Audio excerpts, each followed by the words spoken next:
Bismillahirrahmanirrahim. Assalamualaikum warahmatullahi wabarakatuh.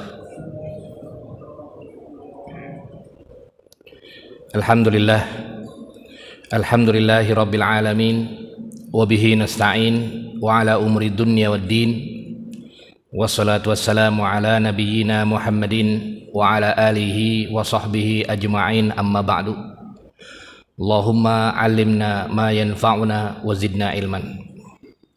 Yang saya hormati pengurus DKM Masjid JGC, para tokoh masyarakat, jamaah sholat maghrib yang dirahmati oleh Allah Subhanahu wa Ta'ala. Pada maghrib kali ini tema yang akan disampaikan adalah tentang hukukul aulad wa wajibatuha, tentang masalah hak dan kewajiban seorang anak terhadap orang tua. Jamaah sholat maghrib yang dirahmati oleh Allah Subhanahu wa Ta'ala, hukukul aulad wa wajibatuha, hak dan kewajiban seorang anak. Pasti kita semua adalah seorang anak, baik kita umurnya muda atau yang tua. Itu pastilah kita semua adalah seorang anak karena kita dilahirkan oleh orang tua kita. Maka kita mempunyai hak dan kewajiban terhadap orang tua kita. Mal farqu bainal haqqi wal wajibi? Apa bedanya antara hak dan kewajiban? Nah, ini yang perlu yang pertama kali kita jelaskan tentang masalah perbedaan antara hak dan kewajiban. Yang dimaksud dengan hak itu adalah kullu ma yalzimu i'ta'uhu. Kalau yang wajib itu adalah kullu ma yalzimu fi'luhu. Hak itu adalah sesuatu yang wajib diberikan. Jadi anak tersebut wajib mendapatkan apa? Ini tugas orang tua. Itu disebut dengan hak seorang anak. Jikalau disebut dengan hak anak adalah segala sesuatu yang mesti diberikan oleh orang tua kepada anak tersebut, itu disebut dengan hak. Sedangkan wajib itu adalah kullu ma yalzamu fi'luhu, sesuatu yang mesti dilakukan oleh seorang anak terhadap orang tuanya, begitu. Apa yang wajib buat orang tuanya? Jadi kebalikannya. Jadi ada disebut dengan hak seorang anak, ada juga disebut dengan kewajiban seorang anak. Jadi kumpulkan menjadi hak dan kewajiban seorang anak. Al-haqqu ma yalzamu i'ta'uhu wal wajibu ma yalzamu fi'luhu. Hak itu adalah sesuatu yang mesti diberikan oleh anak, mesti anak itu didapatkan. Kalau tidak, maka dosa itu orang tuanya. Karena itu adalah hak anak. Sedangkan kewajiban adalah kullu ma yalzamu fi'luhu, segala sesuatu yang mesti seorang anak itu lakukan. Kalau tidak, maka dia durhaka kepada orang tuanya. Nah, ini disebut dengan hak dan kewajiban seorang anak. Jamaah salat maghrib yang dirahmati oleh Allah Subhanahu wa Ta'ala, begitu sumuliahnya Islam, sangat lengkap sekali sampai hak dan kewajiban seorang anak pun dijelaskan di dalam Al-Quran maupun di dalam hadis Nabi Muhammad SAW, dan juga di fikih-fikih terkait dengan hak dan kewajiban seorang anak. Oleh karena itu, kalau tidak mempelajarinya, ya, tidak mengkajinya, tidak menghadiri majelis-majelis ilmu terkait dengan judul ini, maka banyak sekali orang-orang yang mengabaikannya. Ada orang tua yang mengabaikan anaknya, tidak memperhatikannya, kemudian menelantarkannya. Kemudian juga ada anak juga yang menelantarkan orang tua dan lain sebagainya, ya. Kenapa? Karena tidak mempelajari dan juga tidak mendalami fikih daripada hukukul aulad wa wajibatuha, hak dan kewajiban seorang anak dalam Islam. Jamaah salat maghrib yang dirahmati oleh Allah Subhanahu wa Ta'ala, kita mulai yang pertama dengan yang hak terlebih dahulu, yang mesti didapatkan oleh seorang anak. Mesti ini didapatkan oleh seorang anak, yaitu ar-rodho'u. Yang pertama adalah sepih, nyapih bahasanya. Anak itu mesti diberikan ASI, kalau bahasa sekarang itu ASI. Mesti disapih itu anak. Bahkan di dalam Al-Quran sampai waktunya haulaini kamilaini, 2 tahun sempurna. Haulaini kamilain di dalam surat Al-Baqarah. Allah Subhanahu wa taala berfirman, wal walidatu yurdi'na auladahunna haulaini kamilaini liman arada ayyutimmar radha'ah. Ya, seorang ibu yang melahirkan anak, maka dia mesti menyapih anaknya, memberikan air susunya. Haulaini kamilaini, 2 tahun sempurna, 2 tahun penuh mesti diberikan oleh orang tuanya. Nah, ini kewajiban, atau ini adalah kewajiban orang tua atau hak daripada anak. Hak daripada anak atau kewajiban daripada orang tua, yaitu radha'ah. Wal walidatu yurdi'na auladahunna haulaini kamilaini liman arada ayyutimmar radha'ah. Ini hukum asalnya. Hukum asalnya adalah wajib, nggak ada perbedaan pendapat para ulama. Adapun ya, kalau misalnya orang tuanya, ya misalnya ibunya tidak keluar susunya, maka bisa nanti ada jalan fikih lain, diserahkan kepada wanita-wanita yang bisa menyusui, kayak Halimatus Sa'diyah dan lain sebagainya di zaman Rasulullah Shallallahu Alaihi Wasallam. Tapi pada asalnya ya, merupakan kewajiban bagi orang tua atau hak seorang anak, yaitu mendapatkan radha'ah, yaitu mendapatkan sapih nyapih 2 tahun berturut-turut. Wal walidatu yurdi'na auladahunna haulaini kamilaini. Bahkan ini terjadi kesepakatan para ulama. Bahkan di ayat berikutnya dikatakan, fa in arda'na lakum fa'atuhunna ujurahunna. Ya, kalau misalnya seorang ibu ya, dia tidak mau memberikan asinya kepada anaknya, misalnya sudah bercerai begitu ya, sudah talaknya talak bain ya, sudah bercerai, nah, kemudian maka mesti kepada anak tersebut, tetap anak tersebut punya hak untuk mendapatkan radha'ah. Yang masih kecil itu 1 tahun mesti mendapatkan air susu dari ibunya. Kalau ibunya tidak mau, maka bapaknya atau misalnya bapaknya yang mempunyai kewajiban itu untuk fa'atuhunna ujurahunna, untuk atau memberikan ujroh, memberikan biaya ya, istilahnya dibayarlah, dicari wanita-wanita yang mau untuk memberikan air susu kepada anak-anak tersebut. Jadi intinya hak anak mesti terpenuhi, ini 2 tahun berturut-turut tersebut. Kemudian jamaah sekalian yang dirahmati oleh Allah Subhanahu wa taala, bagaimana hukum ibu yang tidak memberikan ASI kepada anaknya? Nah, ini juga termasuk bahasan fikih, karena memang asal kewajibannya adalah seorang anak mesti mendapatkan hak untuk mendapatkan ASI tersebut atau radha'ah itu sendiri. Bahkan di dalam hadis Nabi Muhammad SAW, ini ancaman bagi seorang ibu yang tidak mau memberikan ASI-nya, padahal sehat walafiat, tapi nggak mau dia. Ini di dalam hadis Nabi Muhammad SAW riwayat Ibnu Hibban, Ibnu Huzaimah, dan hadis ini disahihkan oleh Imam Albani. Bahwasanya Rasulullah SAW ketika diajak oleh malaikat ya, summan talaqobi fa idzan bi nisa'in tanhasu sadiyahunnal hayyatu. Kemudian ketika malaikat mengajakku ya, mengajak Rasulullah SAW melanjutkan perjalanan, ini perjalanan Isra Mi'raj. Tiba-tiba aku melihat beberapa wanita yang ya mohon maaf, payudaranya dicabik-cabik ular yang ganas. Sadiyahunnal hayyatu, dicabik-cabik ular. Qultu, kemudian Rasulullah SAW bertanya kepada malaikat itu, ma balu haula'i, kenapa itu para perempuan tersebut, kenapa dicabik-cabik ular tersebut begitu.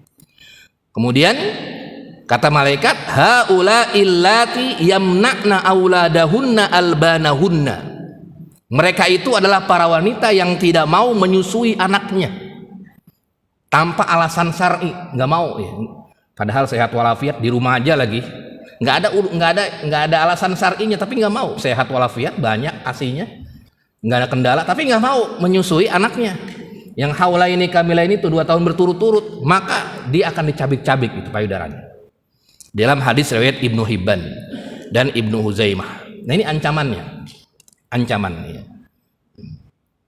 Kemudian jamaah sekalian yang dirahmati oleh Allah Subhanahu Wa Taala, ancaman hadis ini ya dulu berlaku menunjukkan bahwasanya seorang ibu ketika sengaja menghalangi anaknya, ya kan anak ini kan mempunyai hak untuk mendapatkan nutrisi dari ASI-nya, nggak mau tanpa alasan yang syar'i.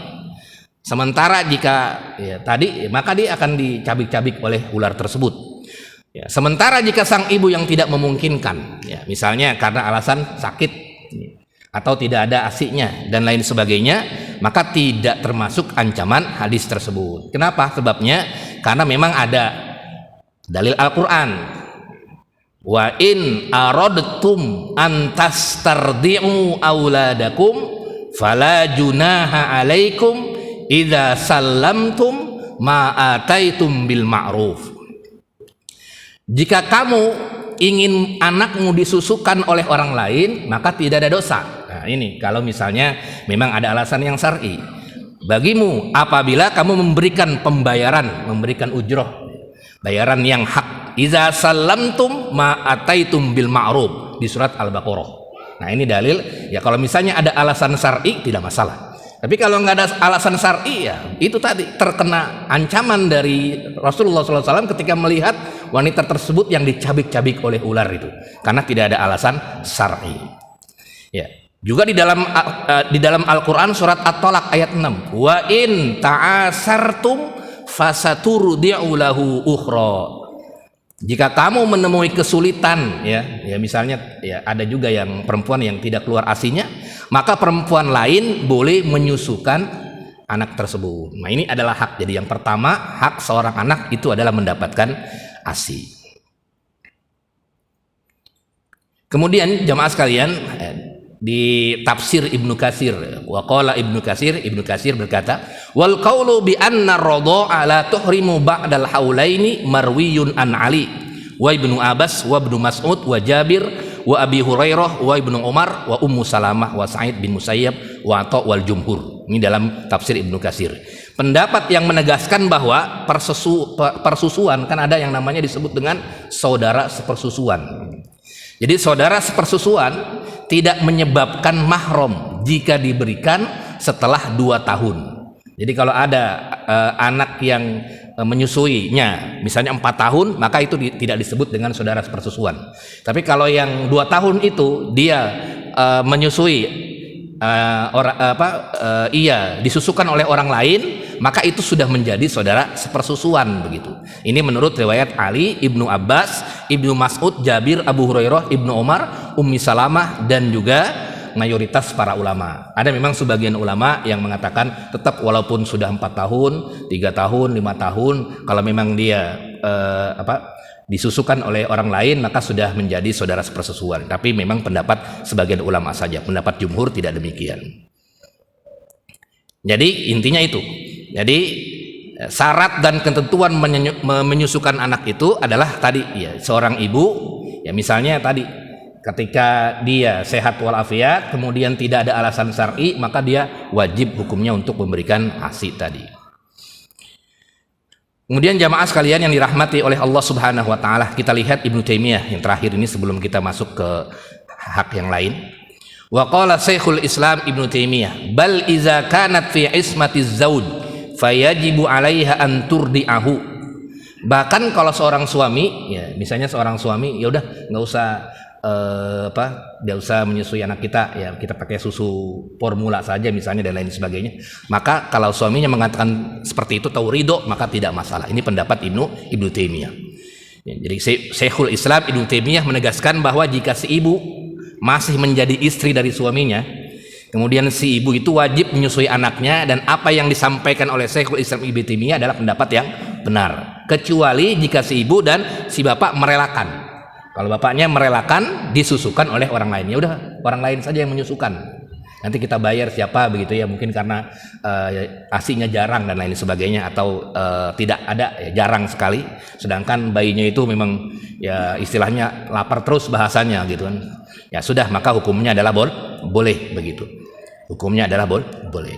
Bahkan ya, wajadna lahu labanan sinaian, bahkan ya, kalau ada orang lain atau yang menyusui, atau meskipun si bayi mau mengkonsumsi susu buatan atau susu formula ya, selama suaminya ridho, maka tidak masalah. Ini perkataan dari Ibnu Taimiyah di Syarhil Mumti. Kemudian jamaah sekalian yang dirahmati oleh Allah Subhanahu wa taala, jadi kewajiban seorang orang tua kepada anaknya yaitu memberikan rodoah, yaitu ASI tadi ya. Bagi seorang ibu wajib memberikan ASI kecuali ada uzur, dan kalaupun ada uzur maka harus disusukan kepada orang lain, dibayar atau membeli susu formula kalau memang diridhoi atau diizinkan oleh suaminya. Tapi tentu kalau penelitian modern memang terjadi perbedaan ya. Perbedaan artinya antara susu ASI dengan formula kan beda ya. Beda ininya kualitasnya kalau kita lihat di penelitian yang ada begitu ya. Kemudian jamaah sekalian yang dirahmati oleh Allah Subhanahu wa taala, kemudian yang selanjutnya adalah hak daripada seorang anak, yaitu tasmiyatu, menamakan anaknya. Dinamain itu anaknya. Ditamain anak tersebut, siapa namanya, jangan sampai tidak bernama ini anak begitu, dinamakan itu anaknya. Bahkan yusammiyal maulud fil yaumis sabi min wiladatihi, bahkan sebagian ulama mengatakan, pendapat kebanyakan para ulama, bahkan memang ada masyhur di kalangan para ulama bahwasanya menamakan atau dinamakan atau seorang anak itu fil yaumis sabi, di hari yang ketujuh setelah kelahiran itu. Dalilnya adalah di hadis riwayat Imam Turmuzi dari Amr bin Su'aib, dari bapaknya, dari kakeknya, annan nabiyya sallallahu alaihi wasallam amara bitasmiyatil maulud yauma sabihi wa wad'il adza anhu wal aqi, rawahu Turmuzi. Bahwasanya Rasulullah sallallahu alaihi wasallam memerintahkan untuk menamakan anak tersebut di hari yang ketujuh, kemudian mengakekahkannya ya. Akekah ya, mengakekahkannya. Memang ada juga hadis yang tidak masalah ya, misalnya menamakan di hari yang pertama baru lahir ya, kemudian dia sudah menamakan ya. Yang penting haknya adalah dinamain itu anaknya. Adapun masalah hari, itu bisa di hari ketujuh atau hari yang pertama, hari yang ketiga, tidak masalah. Bahkan wulidali gulamun fa'ataitu bihin Nabi sallallahu alaihi wasallam, di hadis muttafaqun alaih riwayat Bukhari Muslim dari Abu Musa al-Asy'ari. Ada seseorang yang ia diberikan anak, melahirkan dari istrinya. Kemudian datang kepada Rasulullah sallallahu alaihi wasallam, fasammahu Ibrahim, kemudian ia namai itu Ibrahim. Fahannaqahu bitamra, kemudian ditahnik dengan kurma. Tahnik itu kurmanya dihancurin, kemudian ditaruh di atas ininya, mulutnya di atas, yang langit-langit di atas. Tahnik itu sunnah hukumnya. Wa da'alahu bil barokah, kemudian mendoakan semoga anak tersebut diberkahi oleh Allah Subhanahu wa taala. Dinamakan dengan nama ya, namakan anak tersebut, kemudian ditahnik ya. Ditahnik anak tersebut dengan kurma ya, kalau ada, kalau tidak ada ya tidak masalah karena sunnah. Wa da'alahu bil barokah, kemudian mendoakan dengan doa yang terbaik ya, buat anak ini menjadi anak yang soleh. Semoga anak ini menjadi anak yang soleh begitu. Jadi ini adalah salah satu hak seorang anak, yaitu mendapatkan namanya, menambahkan nama. Kemudian jamaah sekalian, hal yusammal maulud idza mata qabla tasmiyah, apakah mesti dinamain kalau ia meninggal ya, meninggal tapi belum dinamakan gitu, udah meninggal duluan gitu ya. Misalnya orang tuanya lahir kemudian bayinya meninggal gitu, belum sempat dinamain gitu, apakah harus dinamain atau tidak begitu ya. Walau matal maulud, nah ini perkataan para ulama saja, ijtihad para ulama, walau matal maulud qabla tasmiyah ustuhibbat tasmiyatuhu ya, walaupun dia meninggal tuh anak tersebut ya, misalnya habis lahiran meninggal, tetap disunnahkan untuk menamainya, namakan anaknya walaupun sudah meninggal. Siapa namanya? Misalnya Fulan atau Ahmad ya, Ahmad ya, walaupun dia sudah meninggal gitu, meninggal baru umur 1 hari gitu. Wa yusannu tasmiyatus saqti, dan juga disunnahkan juga menamakan ya anak walaupun keguguran gitu ya. In nafaqat fihi ruh, tapi kalau sudah ada rohnya. Tapi kalau keguguran baru 1 bulan, baru 2 bulan kan masih segumpal darah, itu kan belum ada ruhnya. Ya, misalnya kan biasanya ada yang hamil, istrinya hamil, kemudian baru sebulan udah keguguran gitu. Keguguran tapi baru daging saja, baru darah daging begitu, belum ada ruhnya, belum kelihatan, belum berbentuk lah, belum berbentuk manusia begitu. Biasanya kalau udah berbentuk manusia udah 4 bulan gitu. Nah, itu belum perlu dinamain ya, udah dikuburin saja. Tapi kalau sudah berbentuk ya, biasanya kalau sudah 4 bulan, 5 bulan kan sudah besar itu, kemudian sudah berbentuk dan juga sudah ditiup ruhnya, maka disunnahkan wa yusannu tasmiyatus saqat, disunnahkan juga dinamakan juga walaupun keguguran itu, walaupun sedikit ini kan ada kelihatan sudah terbentuklah manusia itu walaupun baru sedikit, ya sudah dinamain siapa, Ahmad misalnya. Fa illam yu'lam azakarun au unsa, kalau misalnya nggak diketahui juga ini laki-laki atau perempuan ini ya, karena mungkin belum kelihatan ininya apa namanya jenis kelaminnya, laki-laki perempuannya, kalau kelihatan enak udah berarti laki-laki. Ya, belum kelihatan tapi sudah dikasih ruh atau udah kelihatan ini, yasluh lahuma, maka boleh dinamakan dengan nama yang terbaik walaupun namanya perempuan atau laki-laki, yang penting nama yang terbaik. Kemudian jamaah sekalian yang dirahmati oleh Allah Subhanahu wa taala, yustahabbu, sangat-sangat disunnahkan itu adalah menamakan dengan nama yang terbaik. Kenapa sebabnya? Karena di dalam Al-Qur'an, di dalam hadis Nabi Muhammad SAW, riwayat Imam Ahmad dan Abu Daud, kata Rasulullah SAW, innakum tud'auna yaumal qiyamah bi asma'ikum wa asma'i abaikum fahassinu asma'akum. Sesungguhnya nanti di hari kiamat itu akan dipanggil dengan nama-namanya dan nama-nama kedua orang tuanya. Ahmad bin Muhammad, begitu. Ubay bin Ka'ab, misalnya. Abu Hurairah bin, begitu terus dipanggil misalnya. Maisarah binti siapa begitu. Terus fahassinu asma'akum, maka baguskanlah nama-nama yang diberikan oleh orang tua itu, yang memberikan nama yang terbaik begitu. Harus memberikan nama yang terbaik. Maka di sini ada nama-nama yang ya dimakruhkan ya, makruh istilahnya, nggak boleh ya, bahasanya menamakan anak dengan sembarangan, ya, namain anak dengan sembarangan gitu. Di antaranya adalah jika mengandung penghambaan kepada selain Allah. Kalau kepada Allah atau asma Allah bagus itu, malah hal-hal yang disunnahkan, dianjurkan. Misalnya Abdullah, nah itu kan Abdullah, yang kata keduanya Allah, Abdullah, hamba Allah. Abdurrahman, Abdurrahim, itu bagus. Tapi kalau misalnya kata yang kedua abdunya, kemudian kata yang kedua bukan Allah, bukan sifat Allah, maka tidak boleh. Abdur Rasul misalnya begitu, nah itu tidak boleh. Abdus Sams misalnya, nah itu sangat tidak dibolehkan begitu. Kenapa? Karena harusnya hamba itu hamba Allah, bukan hamba selain Allah, Jadi harus sandarkan kepada Allah. Kalau abdu itu harus sandarkan kepada Allah Subhanahu wa taala. Kemudian yang kedua, ya nggak boleh juga kalau misalnya langsung menyebut nama Allah atau nama sifat-sifat Allah. Namanya siapa? Allah. Itu nggak boleh. Atau Ar-Rahman, nggak boleh. Harus ada belakangnya Abdurrahman misalnya begitu. Nggak boleh misalnya Ar-Rahim, tidak boleh. Itu nama-nama atau asma Allah, tidak boleh. Tapi harus ada sebelumnya begitu. Atau diberikan nama yang keji begitu kan? Ya, syaiton misalnya dan lain sebagainya. Atau nama-nama berhala, nama-nama yang artinya tidak baik begitu. Nah, itu yang tidak diperbolehkan. Yang disunnahkan adalah nama-nama seperti Abdullah, Abdurrahman, atau Ahmad, atau Muhammad, atau nama-nama yang bermakna bagus, bermakna baik gitu. Nah, ini terkait dengan yang kedua, yaitu hak seorang anak, yaitu memberikan nama. Hak seorang anak yaitu seorang orang tua memberikan nama terhadap anak-anaknya.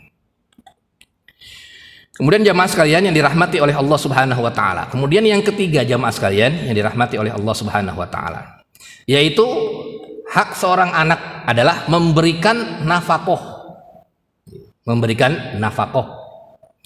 Apa itu nafkah? Nafkah itu nafkah, kalau sekarang sudah menjadi bahasa Indonesia ya. Sudah menjadi bahasa Indonesia, nafkah. Nafkah. Ya. Kemudian nafkah itu bisa berbentuk materi atau bisa berbentuk non materi. Nanti ada pembagian nafkah itu yang harus dipenuhi oleh orang tua atau anak itu berhak untuk mendapatkan nafkah tersebut. Apa dalilnya di dalam Al-Qur'an? Dalilnya di dalam Al-Qur'an surat Al-Baqarah. Allah Subhanahu wa taala berfirman, "Wa 'alal mauludi lahu rizquhunna wa kiswatuhunna bil ma'ruf." Dan ini termasuk nafkah juga. Dan bagi seorang anak ini mesti seorang anak ini mesti mendapatkan rizki dari kedua orang tuanya. Rizkinya mesti diberikan kepada anak tersebut. Rizkinya apa saja? Buat makannya, ya, kemudian buat pakaiannya dan lain sebagainya. Wa kiswatuhunna, pakaiannya juga buat istrinya, buat anaknya, bil ma'ruf dengan yang terbaik, dengan sesuai kadarnya, sesuai dengan kemampuannya. Nah, ini adalah dalil yang pertama. Kemudian dalil yang kedua juga ada di dalam Al-Qur'an, surat At-Thalaq, wa in kunna ulatu hamlin fa'anfiqu 'alaihinna hatta yadhna hamlaun. Anfik itu artinya nafkah. Kalau misalnya seorang ibu hamil, itu mesti diberikan nafkah, bukan hanya kepada istrinya yang sedang hamil itu, tapi kepada anaknya itu diberikan nutrisi supaya sehat. Karena kadang lagi hamil kemudian seorang anak tidak diperhatikan, akhirnya ketika lahir anaknya ada yang kurang vitamin ya. Akhirnya jadi IQ-nya rendah lah, jadi dan lain sebagainya, kurang asam folat dan lain sebagainya. Itu gara-gara apa? Gara-gara tidak diberikan nafkah yang baik begitu ketika dalam kandungan. Itu mesti juga diberikan nafkah juga, walaupun dalam kandungan belum lahir aja mesti ada jatahnya buat memberikan nafkah itu. Ini buktinya di dalam Al-Qur'an. Wa in kunna ulatu hamlin fa'amfiqu 'alaihinna hatta yadhna hamlahun. Ibunya kemudian anak di dalam kandungannya harus diberikan nafkah yang terbaik supaya apa? Supaya ibunya juga sehat ya. Yang akan melahirkan anak tersebut, juga anak yang ada di dalam kandungannya juga sehat. Maka fa'atuhunna ujurahunna, maka berikan yang terbaik.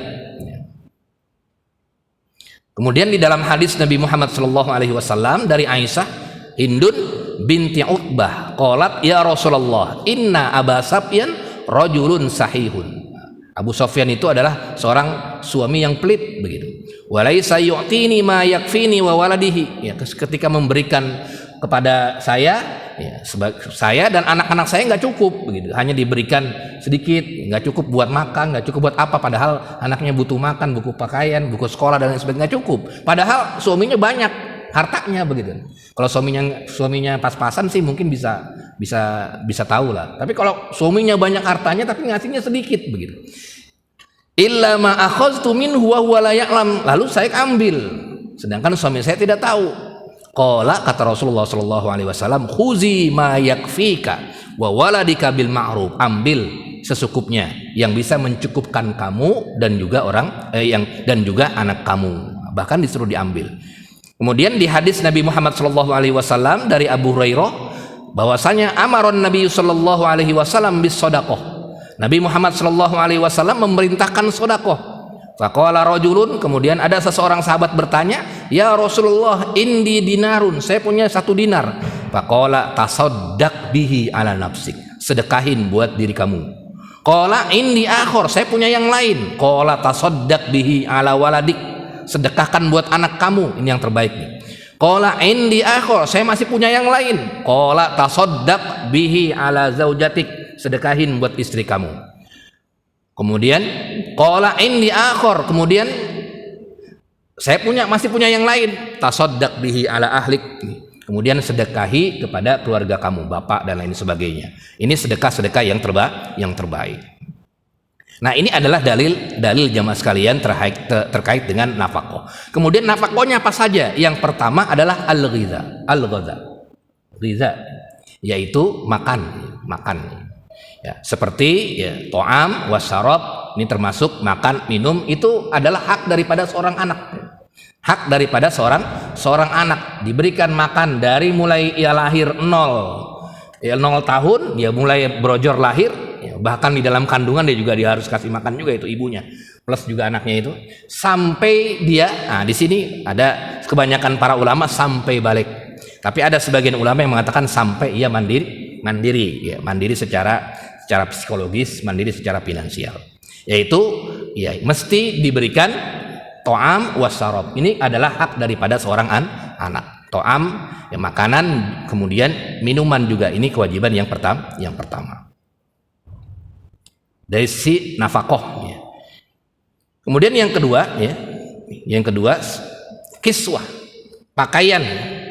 Ya, pakaian tadi rizquhunna wa kiswatuhunna bil ma'ruf.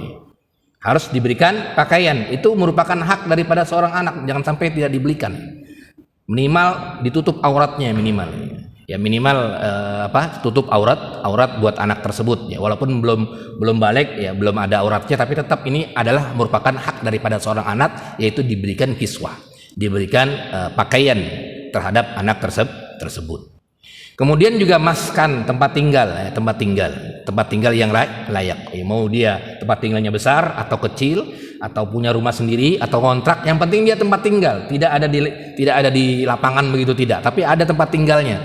Itu merupakan bagian dari hak seorang anak yang harus dipenuhi oleh orang tuanya. Al-maskan harus dipenuhi oleh orang tuanya. Kemudian juga bagian dari nafkah juga adalah al-khidmah.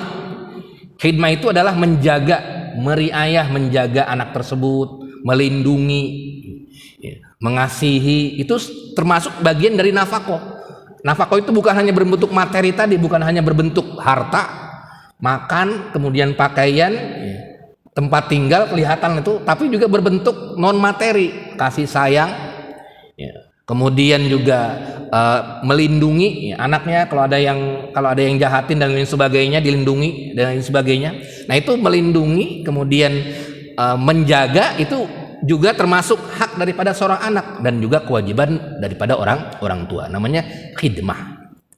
Kemudian juga bagian dari nafkah juga adalah al-ilaj wal wiqayah, mengobatinya. Ya, kalau anaknya sakit maka mesti diobati. Jangan didiemin saja, udah biarin aja anak saya juga sembuh sendiri dan lain sebagainya. Tidak, ya. Harus diobati itu. Harus diobati karena itu merupakan hak daripada seorang anak, juga kewajiban dari orang tuanya. Kemudian juga bagian dari nafkah juga, nafkah itu adalah al-himayah. Ya. Al-himayah itu adalah menjadi al-himayati wal wiqayah, menjadi tempat mengadu, menjadi tempat mengadu curhat dan lain sebagainya. Itu bagian dari nafkah batin. Artinya ada lahir tadi, makannya, kemudian pakaiannya, kemudian kiswahnya, tempat tinggalnya, itu mesti hak anak mesti dipenuhi. Kemudian juga rohaninya tadi dijaga, kemudian dilindungi, kemudian tempat curhat dan lain sebagainya, itu juga adalah hak daripada seorang anak. Kemudian jamaah sekalian yang dirahmati oleh Allah Subhanahu wa taala, kemudian hak berikutnya adalah at-tarbiyah wa ta'lim.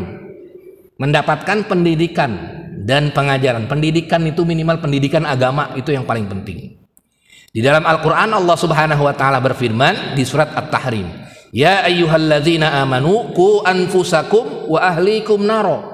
Hai orang-orang yang beriman, jagalah diri kamu dan keluarga kamu, harus dijaga. Keluarga itu bisa istri, bisa anak, harus dijaga. Naron, dari api neraka. Diajarkan ilmu-ilmu agama. Ini boleh, ini nggak boleh. Dari kecil itu jangan sampai kecil-kecil sudah akhlaknya nggak benar dan lain sebagainya.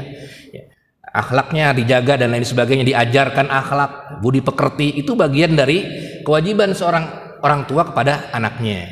Baik itu diajarkan oleh ibunya sendiri, oleh bapaknya misalnya, atau dititipkan ke orang lain, kan bisa juga. Yang penting hak anak terpenuhi itu. Jangan sampai anak itu nggak disekolahin juga, nggak diajarin juga, dibiarin begitu aja. Nah, itu namanya dosa nanti seorang orang tua tersebut menelantarkan anaknya. Karena apa? Karena anak itu adalah mempunyai hak untuk mentarbiyah dan untuk mendapatkan hak pendidikan, wa ta'lim, dan juga pengajar. Pendidikan itu bukan seperti yang kita bayangkan, SD, SMP, SMA, bukan.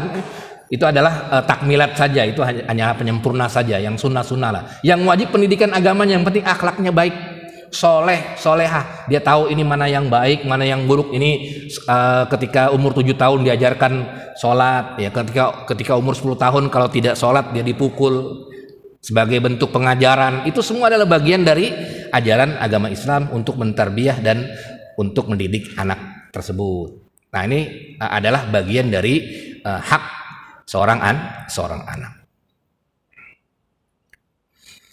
Kemudian jamaah sekalian yang dirahmati oleh Allah Subhanahu wa taala, sebelum lanjut ke kewajiban seorang anak, ada yang ingin diskusikan, tafadhol, silakan jamaah sekalian. Iya, silakan Pak Ji.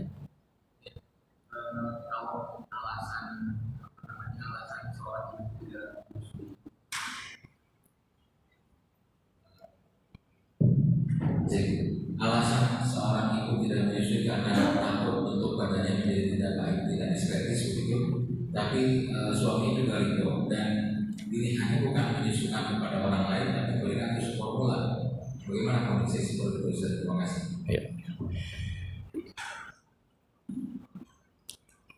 Tadi sudah dijelaskan bahwasanya asalnya memang ada kewajiban bagi seorang ibu.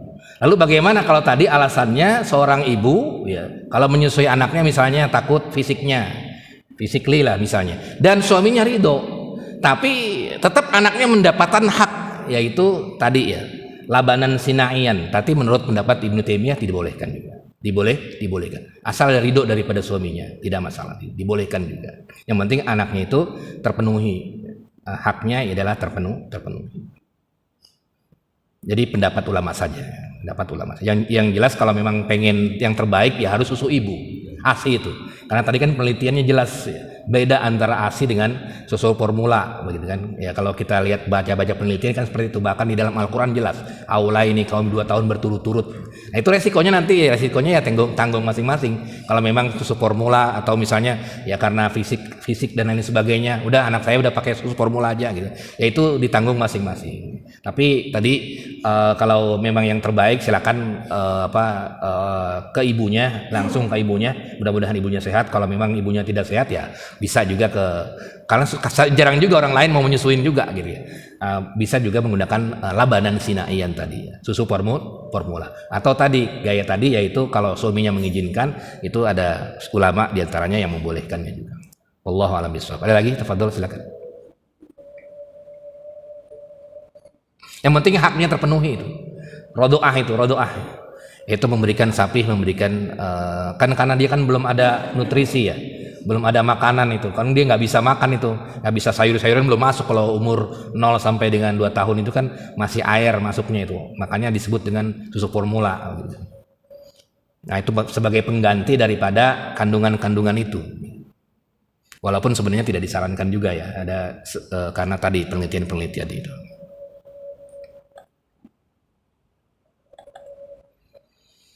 Kemudian yang selanjutnya adalah kewajiban anak. Kewajiban anak itu adalah birrul walidain, berbakti, berbuat baik terhadap orang tua sampai orang tua meninggal. Bukan sampai anaknya menikah lagi, bukan. Tapi sampai orang tua meninggal itu tetap ada kewajiban birrul walidain. Birrul walidain itu apa? Nah, di sini para ulama menjabarkan yang pertama at-ta'ah, mentaatinya selama tidak bermaksiat kepada Allah Subhanahu wa taala. Kalau disuruh sama orang tua, ayo jalanin. Selama tidak bertentangan dengan syariat gitu ya. Kalau sekedar buat nyuruh-nyuruh ngambil teh dan lain sebagainya, kemari dong ke sini ya, suruh-suruh begitu ya nggak apa-apa gitu. Antarin saya ke pasar, nah itu justru bagian dari birrul walidain. Jadi birrul walidain tafsiran para ulama adalah at-ta'ah. Yang pertama adalah taat kepada orang tua, baik bapak maupun ibu. Tapi yang terutama itu ibu. Yang pertama ibu. Bahkan di dalam hadis sampai 3 kali, ummuka, summa abuka, kan gitu. Ibu kamu, kemudian bapak kamu gitu kan. Nah, itu pertama adalah taat, itu adalah birrul walidain. Bagian dari berbakti kepada orang tua. Kemudian yang kedua adalah al-ihtiram, menghormati orang tua, menghormati pendapatnya ya. Pendapatnya orang tua didengerin aja, pendapatnya didengar selama tidak bertentangan bertentangan dengan syariat yang prinsipil itu, terutama misalnya kata orang tua nggak usah sholat udah, nggak usah pergi haji, itu nggak usah diturutin karena itu maksiat kepada Allah. Tapi kalau sekedar pendapat orang tua dan lain sebagainya yang tidak bertentangan dengan syariat, ya laksanain aja kalau disuruh. Atau kalau misalnya orang tua berpendapat anak-anak berbeda dengan anaknya, ya hormati saja, itu adalah bagian dari birrul walidain. Mentaatinya, menghormatinya, itu adalah bagian dari birrul walidain. Kemudian al-khidmah, melayaninya. Melayani apalagi kalau misalnya sudah tua begitu kan. Kalau apalagi kalau sudah tuanya itu sudah nggak bisa ngapa-ngapain tuh. Stroke misalnya, nauzubillah misalnya kan. Ada juga yang stroke, nggak bisa ngapa-ngapain, siapa yang nyebokin itu? Kalau udah tua begitu siapa? Itu anak-anaknya itu kewajiban. Ya anak-anaknya walaupun anaknya misalnya nggak ada, ya bisa juga dia memberikan, kalau anaknya bisa memberikan ujroh ya, memberikan bayaran kepada orang lain untuk mengurusi ibunya. Atau misalnya yang bagus adalah dirinya sendiri, yang penting ibunya atau bapaknya terurusi. Ibu dan bapaknya terurusi, itu khidmah namanya. Khidmah itu adalah membantunya, menjaganya itu sampai meninggal, bukan cuman sampai dia menikah kemudian saya udah bebas dari orang tua saya pokoknya sudah bebas sama sekali dari orang tua saya, tidak, terus sampai orang tua meninggal, itu birrul walidain tetap berlangsung. Itu khidmah, menjaganya, mengayominya, kemudian berkhidmah, melayani, dan semuanya itu adalah kepada orang tua. Kemudian nafkah juga, memberikan nafkah juga sama, apalagi seorang anaknya anak laki-laki, apalagi itu seorang anak laki-laki ya itu wajib itu sampai dengan orang tuanya meninggal, semampunya, tentu semampunya ya, untuk memberikan nafkah terhadap orang tuanya ya. Nafkah memberikan makan ya, orang tuanya udah 70 karena pasti nggak punya penghasilan. Kalau dia punya perusahaan banyak, punya kontrakan banyak, enak terus. Tapi kalau misalnya udah nggak punya apa-apa lagi, ya udah ada kewajiban orang tua, ada kewajiban anaknya. Minimal kalau anaknya sepiring, setengahnya dibagi kepada orang tuanya dan lain sebagainya. Itu salah satu adalah birrul walidain, yaitu kewajiban anak terhadap orang tua. Kemudian yang selanjutnya, birrul walidain itu bagiannya adalah doa, mendoakan orang tua. Baik itu orang tua ketika hidup maupun orang tua ketika meninggal. Hidup didoain juga, semoga orang tua saya sehat walafiat, itu kewajiban anak juga. Doain ya, semoga orang tua saya sehat walafiat. Allahumma gfir ya lil walidaini, Allah ya Tuhan kami, ampunilah dosa kedua orang tua saya. Kemudian kasihlah orang tua saya, berikan rahmat orang tua saya sebagaimana dulu menyayangi saya ketika kecil, kan begitu. Nah, itu kewajiban anaknya. Bahkan ketika meninggal pun wajib juga untuk mendoakannya. Ada 3 amalan itu. Awwaladin sholihin yad'ulah. Ada anak soleh yang mendoakan orang tuanya. Ya Allah, ya Tuhan kami, orang tua sudah meninggal. Ya Allah, kalau orang tua saya waktu masih hidup punya dosa, ampunilah dosa-dosanya. Walaupun orang tuanya udah meninggal. Baik doanya di masjid atau di kuburannya, nggak apa-apa juga. Ziarah kubur kan tidak masalah. Ya. Kuntu nahaitukum an ziaratil kubri ala fazuruha. Dulu saya melarang, kata Rasulullah SAW, ziarah kubur karena takut musyrik dan lain sebagainya. Tapi setelah imannya kuat, seorang hamba imannya kuat, silakan ziarah untuk mendoakan mayit ya. Orang tua kita yang udah meninggal, doakan Allahumma gfir lahu warhamhu wa'afihi wa'fu anhu, itu ada dalam Al-Qur'an juga. Doakan itu, doanya mendoakan orang tua. Mendoakan orang tua itu juga bagian dari birrul walidain. Jadi bukan hanya ketika hidup maupun ketika meninggal juga. Sampai di sini ada diskusi, tafadhol jemaah sekalian, dirahmati oleh Allah Subhanahu wa taala.